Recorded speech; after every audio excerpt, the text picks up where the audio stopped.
मैं एक ऐसे स्टूडेंट के साथ मिलाने जा रहा हूँ जिस स्टूडेंट ने GIIS स्कॉलरशिप, इस स्कॉलरशिप एग्जाम के रिटन एग्जाम में ऑल ओवर इंडिया के टॉप 200 स्टूडेंट्स में उसने ऑल ओवर इंडिया में उसका रैंक 111 रैंक हासिल किया है और उस एग्जाम के इंटरव्यू राउंड के लिए वो बच्चा क्वालिफाई हुआ है। तो आइए बात करते हैं नवनीत जाजू और उनके पेरेंट के साथ। तो मेरा नवनीत के लिए पहला क्वेश्चन ये रहेगा कि उसने उसका स्कूलिंग जो है वो कहाँ से कंप्लीट किया है और पर्टिकुलरली GIIS एग्जाम जो है उस एग्जाम के लिए उसको इंफॉर्मेशन कहाँ से मिला। मैंने अपना schooling Poddar international school Beed से किया है। मैं कोचिंग को जाता था BNE डिजिटल स्मार्ट कोचिंग करके। वहाँ के सर ने मुझे GIIS के स्कॉलरशिप प्रोग्राम के बारे में बताया। और अब नॉर्मली बच्चों का व्यू ऐसा रहता है कि हमें स्कूल में रहते वक्त सिर्फ बोर्ड एग्जाम के लिए प्रिपेयर करना है, बिकॉज ये जो एग्जाम है ये नवनीत ने क्लास 10th में रहते हुए अपीयर किया था। तो बोर्ड एग्जाम का प्रिपरेशन करते वक्त GIIS के प्रिपरेशन के लिए कुछ एक्स्ट्रा मेहनत आपने किया या उसका इम्पैक्ट आपको ऐसा लगता है क्या कि आपके बोर्ड के परसेंटेज पे आ सकता है? नहीं, इसका इम्पैक्ट तो बोर्ड के परसेंटेज पर बिल्कुल नहीं आएगा, क्योंकि जो मैंने NTSC का प्रिपरेशन किया था मेरे कोचिंग इंस्टीट्यूट से, वहाँ से ये सब कुछ हो गया। वहाँ पर मेंटल एबिलिटी के क्वेश्चन थे, मैथ्स के क्वेश्चन थे और इंग्लिश के क्वेश्चन थे, तो ये सभी मैंने बना दिए वो। और NTSC का प्रिपरेशन GIIS के प्रिपरेशन के वक्त आपको कितना ज्यादा सपोर्टिव रहा है? वो तो बहुत ही ज़्यादा सपोर्टिव था, क्योंकि मेंटल एबिलिटी के जो क्वेश्चन थे वो 34 क्वेश्चन थे। 100 में से 34 क्वेश्चन मेंटल एबिलिटी के ही थे और जो मैथ्स प्रिपेयर करा के लिया उससे तो पूरा क्वेश्चन पेपर ही बन गया था GIIS का। ओके। और GIIS के क्वेश्चन पेपर में सेक्शन किस टाइप से थे, मींस कौन से सब्जेक्ट के ऊपर आपको क्वेश्चन पूछे गए थे?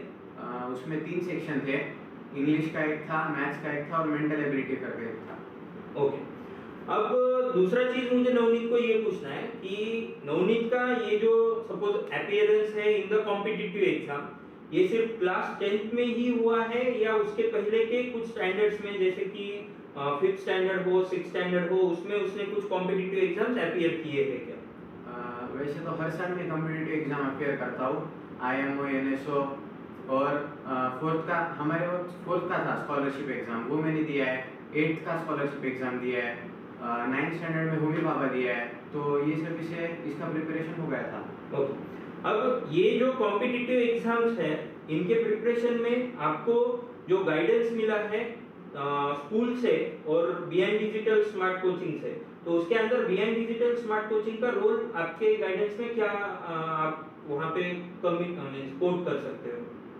सभी तो जो कुछ भी था सभी कुछ BNE डिजिटल स्मार्ट कोचिंग ने किया है। मतलब स्कूल में कैसा है कि सिर्फ बोर्ड का ही चलता है, स्कूल में सिर्फ बोर्ड का प्रिपरेशन कराते हैं, लेकिन BNE डिजिटल स्मार्ट कोचिंग में ये प्लेटफॉर्म मिलता है कि हम बोर्ड के साथ साथ कॉम्पिटिटिव एग्जाम का भी प्रिपरेशन करें और इसके साथ ही साथ मेरे NTSC का भी प्रिपरेशन अच्छे से करा के लिया था, तो इसकी वजह से बहुत बेनिफिट हुआ है मुझे। ओके। अब मैं पेरेंट्स की तरफ आता हूँ। नॉर्मली यहाँ पे पेरेंट का व्यू ऐसे रहता है कि मेरे बच्चे ने बोर्ड में परसेंटेज लाया मींस मेरा बच्चा टैलेंटेड है, बट यहाँ पे एक नया ही करियर सामने आ रहा है हमारे सामने, बिकॉज अगर ये GIIS स्कॉलरशिप का जो इंटरव्यू राउंड है वो इंटरव्यू राउंड अगर नवनीत क्लियर कर लेता है तो उसको सिंगापुर यूनिवर्सिटी में उसका फर्दर एजुकेशन करने का एक अपॉर्चुनिटी मिलेगा और उसके साथ साथ सिंगापुर USD डॉलर्स जो है उसमें 90,000 सिंगापुर USD डॉलर्स का स्कॉलरशिप उसको मिलने वाला है।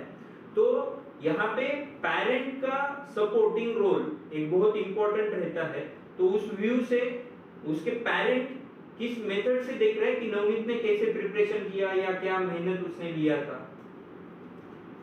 नवनीत तो वैसे पहले से ब्रिलियंट है, मगर उसको आपके वजह से भी काफ़ी सपोर्ट मिला है और वो अगर लग जाता है उसका नंबर तो उसको डेफिनेटली भेजेंगे। ओके। और सबसे मेन चीज नॉर्मली हम देखते हैं कि स्टूडेंट के स्टडी के अंदर मदर का रोल इम्पोर्टेंट इसलिए रहता है क्योंकि मदर घर पे रहती है, बट यहाँ पे नवनीत के अंकल और डैड दोनों प्रेजेंट है। तो मैं उनको एक क्वेश्चन ऐसा पूछना चाहता हूँ कि कभी उन दोनों ने नवनीत का प्रिपरेशन लिया है क्या, मीन्स उनके बिजनेस शेड्यूल से या जो भी कुछ डेली रूटीन है उसमें से टाइम निकाल के उन्होंने नवनीत का प्रिपरेशन स्टडी पर्पस के लिए, भले ही वो बोर्ड का रहे या कॉम्पिटिटिव एग्जाम का रहे, उस चीज के लिए वो प्रिपरेशन लिया है क्या?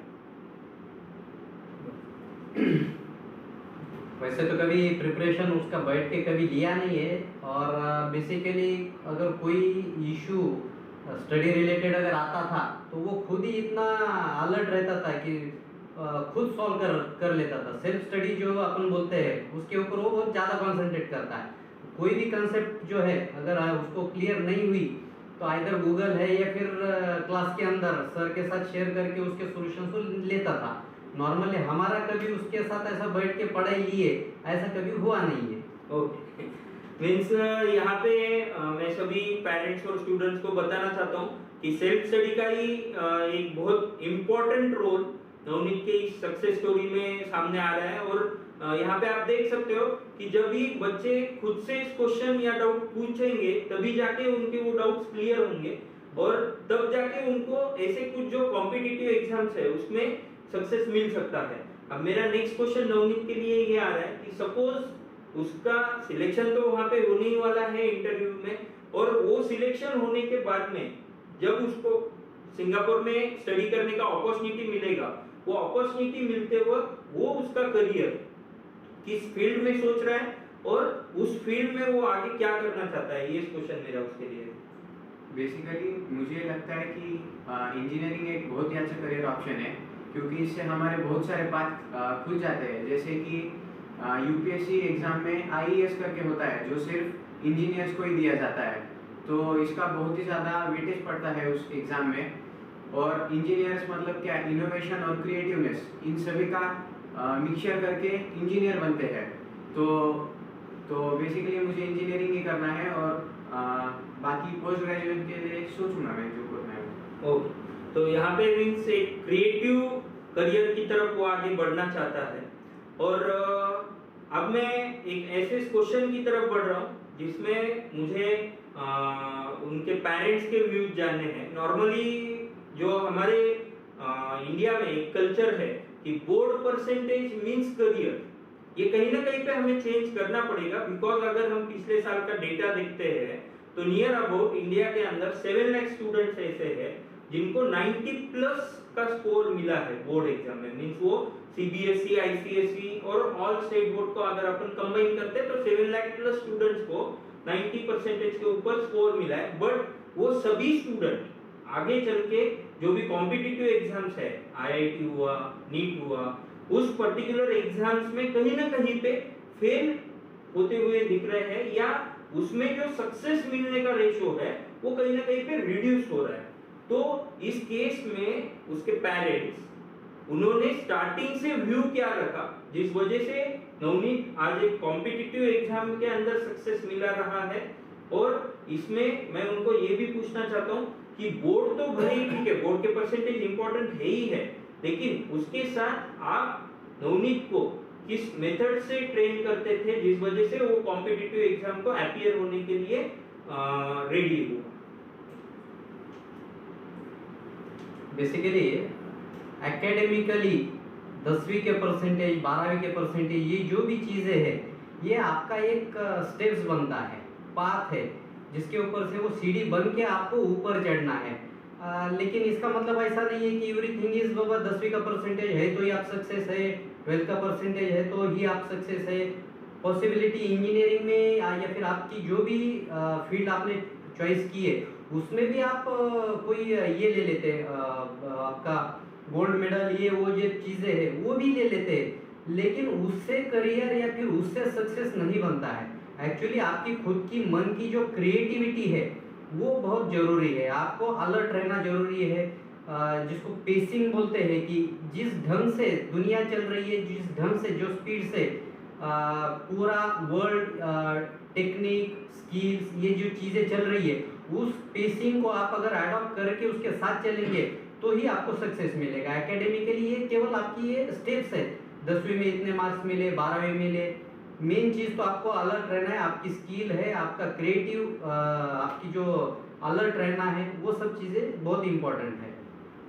तो मेरे ख्याल से आप सभी को बहुत सारी चीजों का इंफॉर्मेशन इस पर्टिकुलर इंटरव्यू से मिल गया होगा। तो मैं बिहाइंड डिजिटल स्मार्ट कोचिंग के पूरे टीम की तरफ से नवनीत और उसके पेरेंट्स को कॉन्ग्रेचुलेशन करूंगा, और उसी के साथ साथ अगला जो इंटरव्यू का स्टेप है, जिस स्टेप के लिए इंडिया के टॉप 200 स्टूडेंट्स में नवनीत का सिलेक्शन हुआ है, उस स्टेप के लिए उसको बेस्ट विशेष दूंगा। और यहाँ पे उनके पेरेंट्स को एक मैसेज कोट करना है, मैं उनकी तरफ माइक देता हूँ। बच्चों को, स्टूडेंट्स को, पेरेंट्स को, सभी को एक रिक्वेस्ट इस ढंग से मैं करना चाहूँगा कि बच्चे अगर पढ़ना चाहते हैं या फिर बच्चे 2 मिनट के लिए ऐसा मानते बच्चे पढ़ाई में इंटरेस्ट नहीं भी लेते हैं, लेकिन जो कोच, जो टीचर्स उनके पढ़ाई के अंदर वो बच्चों को कुछ देखते हैं, तो सभी पेरेंट्स ने उस टीचर को थोड़ा रिस्पेक्ट देके उनके 2-4 बातों के ऊपर गौर करके उनके जो भी बच्चों के लिए ऑब्जर्वेशंस करते हैं उसके ऊपर उन्होंने ध्यान देना चाहिए। और उसके हिसाब से वो जैसे हमारे यहाँ स्पेसिफिक प्रवीण सर का बहुत अच्छा गाइडेंस रहा है। हर टाइम हमको जो भी छोटी मोटी चीज़ कोई भी डाउटफुल हो तो हम प्रवीण सर को शेयर करते थे, और बहुत अच्छा 2-4 बातें खुल के डीप की हर एंगल से उसको सोच समझ के प्लस माइनस सब चीज़ों के ऊपर उन्होंने हमको बहुत अच्छे से गाइड किया है। तो सभी ने ऐसा गाइडेंस बिल्कुल लेना चाहिए, मैं ऐसी सभी से रिक्वेस्ट करूँगा। और नवनीत का जो भी सक्सेस है वो सक्सेस के लिए प्रवीण सर का भी बहुत बहुत अच्छा शेयर है, बहुत अच्छा कंट्रीब्यूशन है। इसलिए मैं प्रवीण सर और बिहाइंड डिजिटल कोचिंग क्लासेस इनका सभी टीम को मैं धन्यवाद दूंगा।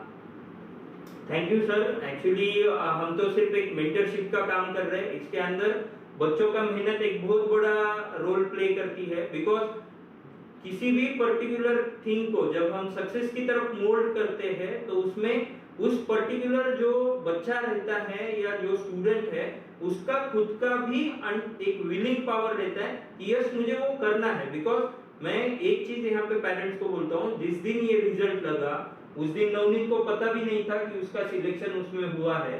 नेक्स्ट डे जब मुझे कॉल आया तो उसमें उसके सिर्फ 2 वर्ड्स अभी भी मुझे ध्यान में, सर इसमें कुछ भी डिफिकल्ट रहे मुझे वो इंटरव्यू सक्सेसफुली क्रैक करना है, उसके लिए मैं कितना भी मेहनत कर सकता हूँ। तो इसमें से जब बच्चों का विलिंग पावर सामने आता है तो कोई भी कोच उसमें प्रॉपर इनपुट दे सकता है। तो होप सो इस इंटरव्यू की वजह से सभी स्टूडेंट्स को और पेरेंट्स को एक बहुत अच्छा मोटिवेशन मिला होगा, और ऐसे ही सक्सेस स्टोरीज आने वाले ड्यूरेशन में बीट सिटी में से जनरेट होगी, ऐसा होप रख के मैं इस इंटरव्यू को यहाँ पे विराम देता हूँ। Thank you.